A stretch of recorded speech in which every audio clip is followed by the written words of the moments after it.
सो हमारी बॉडी में दो तरह की इम्यूनिटी होती है, which is innate immunity and acquired immunity. जो इनेट इम्यूनिटी होती है that is non specific type, while जो एक्वायर्ड इम्यूनिटी होती है that is specific type. Specific, by specific I mean कि जैसे आपकी बॉडी जो है वो बहुत सारे टी और बी लिम्फोसाइट्स बनाती है।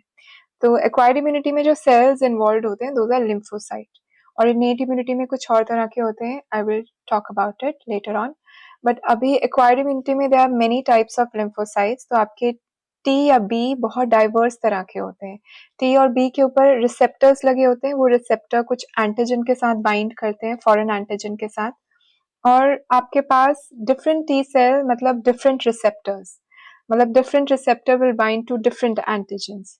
तो इस तरह से आपकी जो बॉडी है it is making a variety of different receptors for variety of different antigens.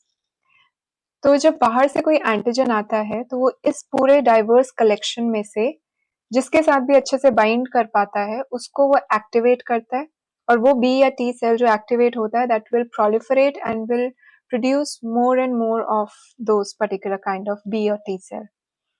तो इस तरह से your body is making like a lot of T and B cells, और उसमें से then it is selecting कि कौन सा T B cell best होगा against this particular antigen. तो in this way it is specific, like there is a specific receptor for a specific antigen. So in this way acquired immunity is specific. Second thing is that कि आपका जो innate immunity होता है that is much older as compared to your acquired immunity. Acquired immunity is recently evolved, मतलब vertebrates के अंदर होती है acquired immunity, while जो innate immunity होती है it is present in plants and all the animals. तो in this way I say कि जो acquired immunity है this is much more recent. And एक इसका रीजन दिया जाता है कि why this acquired immunity evolved is because हमारे जो आसपास के environment में जो pathogen होते हैं that those are like diverse, like different kinds of pathogen जो है वो exist करते हैं environment में, and वो सारे जो pathogen है they are very rapidly evolving.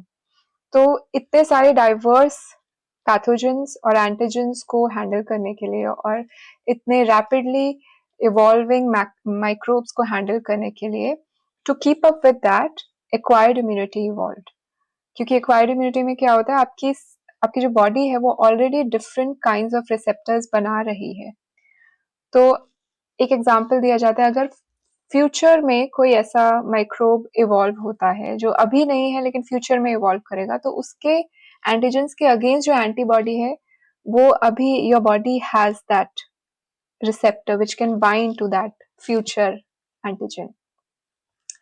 So this is like an answer to, like a solution to the rapidly evolving microbes which are present in the environment. So this is another thing.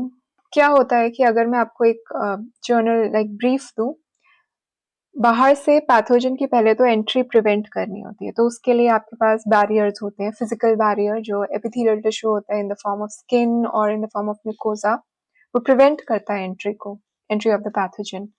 Then और भी कुछ secretions होती हैं, जैसे saliva में आपके lysozyme होता है जो कि किल करता है पैथोजन को। आपके टीयर्स में फ्लशिंग एक्शन होता है which will flush out the pathogen. आपका म्यूकस जो है वो ट्रैप करता है फॉरेन एजेंट्स को, सीलिया जो होता है उसे अगेन पुश आउट करता है फॉरेन एजेंट को। तो ये सारी चीजें बेसिकली प्रिवेंट करती है कि वो एंटर ना कर पाए पैथोजन। अगर एक बार वो एंटर कर जाता है सपोज, देन बहुत सारे सेल्स होते हैं जो कि उस साइट में आकर के डिफेंड करते हैं, जैसे मैक्रोफेजेस तो फेगोसाइटोसिस करना शुरू करते हैं, न्यूट्रोफिल भी अपनी ब्लड स्ट्रीम से बाहर निकल के वो साइट में आ जाता है and then it also starts phagocytosing.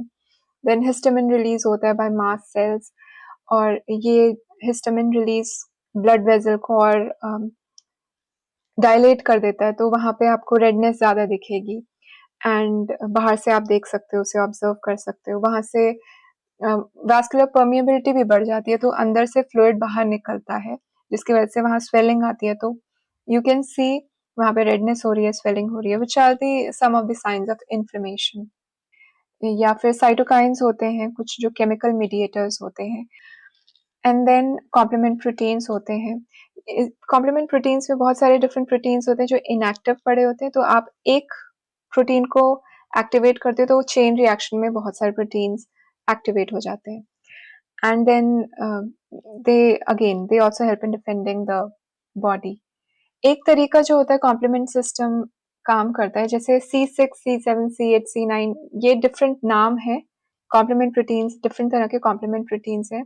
ये सब मिल करके होल्स क्रिएट करते हैं पैथोजन के मेम्ब्रेन में। तो ये एक तरीका है कॉम्प्लीमेंट किस तरह से काम करते हैं कॉम्प्लीमेंट प्रोटीन्स। तो ये सारी चीजें एक सीक्वेंस में चलती है। पहले एंट्री प्रिवेंट करने के लिए बैरियर्स होते हैं और सिक्रीशंस और जो भी फिजियोलॉजिकल बैरियर्स होते हैं। देन अगर एंटर हो जाए तो ये सारे सेल्स और सारे केमिकल मीडिएटर्स आकर के डिफेंड करते हैं साइट ऑफ इन्फेक्शन में। अगर ये भी पूरा इन्नेट इम्यूनिटी, तो ये सारा इन्नेट इम्यूनिटी, अगर ये फेल हो गया then your acquired immunity kicks in. तो क्या होता है कि आपके डेंड्रिटिक सेल्स होते हैं जो कि टिश्यूज में ही प्रेजेंट होते हैं, तो वो भी फेगोसाइटोस करते हैं। अब ये डेंड्रिटिक सेल जाता है स्प्लीन में या फिर it will go to the lymph node which is the secondary lymphoid organs. ये सेकेंडरी लिम्फोइड ऑर्गन्स होते हैं, lymph nodes and the spleen. तो यहाँ पे वो जाता है with the help of blood vessel या लिम्फेटिक ड्रेनेज की मदद से, it goes to that side और वहां पे फिर टी और बी सेल्स होते हैं, तो वो उनको प्रेजेंट करता है वो एंटीजन, और फिर जो भी कॉरेस्पॉन्डिंग रिसेप्टर होगा उसके साथ वो बाइंड करता है and T cell will get activated, और फिर वो बी सेल को एक्टिवेट करता है।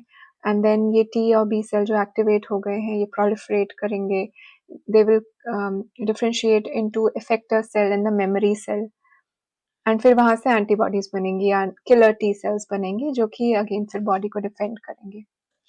तो ये पर्टिकुलर सीक्वेंस होती है कि किस तरह से आपकी बॉडी डिफेंड करती है, क्या क्या कंपोनेंट्स आके पार्टिसिपेट करते हैं और किस किस पॉइंट पे पार्टिसिपेट करते हैं। नाउ इसी में एक और पॉइंट आता है कि मेमोराइजेशन। एक्वायर्ड इम्यूनिटी जो है वो इट रिमेंबर्स कि ये प्रीवियस एनकाउंटर इस एंटीजन के साथ हो चुका है, वाइल इनेट इम्यूनिटी के पास ऐसी कोई मेमोरी नहीं होती है। एंड वो मेमोराइजेशन का फायदा ये होता है कि सेकेंड टाइम अगर वो एंटीजन वापस से आता है तो एक ग्रेटर रिस्पॉन्स आता है, तो बेटर डिफेंड कर पाता है बॉडी।